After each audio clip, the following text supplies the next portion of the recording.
নমস্কার। আজকে আমি এঁচোড় কোপ্তা কারি বানাবো। তো সেই রেসিপিটাই আজকে আমি আপনাদের সাথে শেয়ার করব। এঁচোড় কোপ্তা কারি বানানোর জন্য আমি প্রথমে একটা এঁচোড় নেব আর এঁচোড়টা ভালোভাবে কেটে পরিষ্কার করে ধুয়ে নেব। তো এঁচোড়টা আমি এখানে খুব বেশি বড় করে কাটিনি, ছোটো ছোটো করেই কেটেছি। আর তার মধ্যে আমি একটা গোটা আলু দেব আর সেটাও এঁচোড়ের সাথেই আমি সেদ্ধ করে নেব।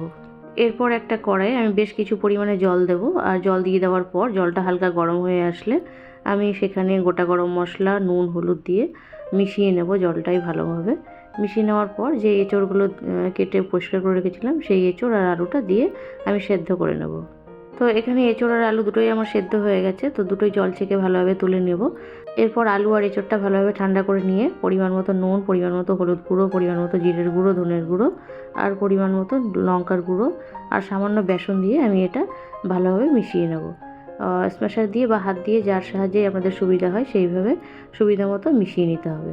গ্রেভির জন্য আমি এখানে মশলা তৈরি করে নেব। তো আপনারা দেখতে পেলেন আমি একটা গ্রাইন্ডারের মধ্যে সামান্য আদা কুচি, কয়েক কোয়া রসুন, কাঁচা লঙ্কা আর টমেটো দিয়ে একটা পেস্ট বানিয়ে নিলাম।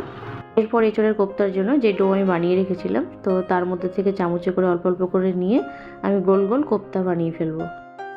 তো আপনারা এখানে আপনাদের পছন্দ মতো যে কোনো শেপ দিয়ে নিতে পারেন। আমি গোল গোল করেই তৈরি করলাম। এরপর সমস্ত কোপ্তা বানিয়ে ফেলার পর আমি একটা কড়াইয়ে তেল গরম করতে দিয়েছিলাম। তো সেই কড়াইয়ের মধ্যে আমি কোপ্তাগুলো একে একে ভেজে তুলে ফেলবো। তো এখানে কোপ্তাগুলো খুব বেশি ফ্রাই করব না, হালকা গোল্ডেন ব্রাউন কালার হয়ে আসলেই আমি কোপ্তাগুলো তুলে নেব।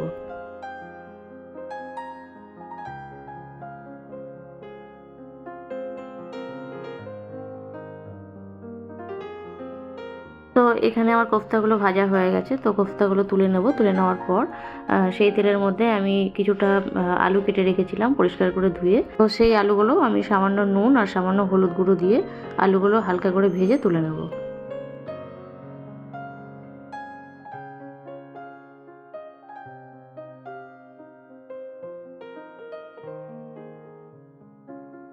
তো এখানে আলুগুলো আমার ভাজা হয়ে গেছে, আলুগুলোও তুলে নেব। তুলে নেওয়ার পর সেই তেলের মধ্যে আমি চিংড়ি মাছটা ভেজে নেব। তো আমি এই রান্নায় কিছুটা চিংড়ি মাছ ব্যবহার করছি।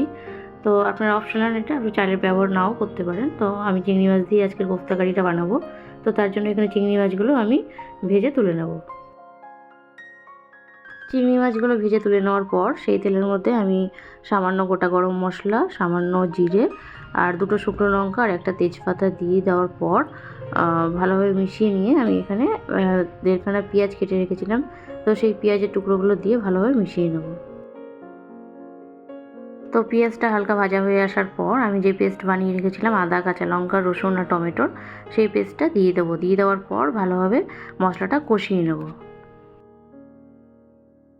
তো যতক্ষণ পর্যন্ত না রসুনের কাঁচা গন্ধ চলে যায় ততক্ষণ পর্যন্ত মশলাটা কষিয়ে নেওয়ার পর আমি এখানে স্বাদ মতো নুন, পরিমাণ মতো হলুদ গুঁড়ো, পরিমাণ মতো জিরের গুঁড়ো আর ঝাল মতো লঙ্কার গুঁড়ো দিয়ে আর সামান্য চিনি ব্যবহার করেছি আমি এই রান্নায়, এটা টেস্ট ম্যানেজ করার জন্য। তো সামান্য চিনি দিয়ে দেওয়ার পর পুরো মশলাটাই ভালোভাবে মিশিয়ে নেব।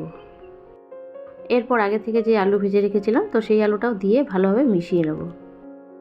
এরপর আমি লো ফ্লেমে 10 মিনিট মতো পুরোটা রান্না করে নেব, যাতে আলুটাও ভালো মতো সেদ্ধ হয়ে যায় আর মশলাটাও ভালো মতো কষে যায়। তো 10 মিনিট রান্না করার পর এখানে আলুটাও ভালো মতো সেদ্ধ হয়ে গেছে আর মশলাটাও ভালো মতো কষে গেছে। তো এরপর আমি এখানে গ্রেভির জন্য সামান্য গরম জল ব্যবহার করব। তো এখানে জলটা অবশ্যই পরিমাণ মতো দিতে হবে, কেননা কোফতায় জল টেনে নেয়। তো তার জন্য জলের পরিমাণটা একটু সামান্য বেশি করেই দিতে হবে।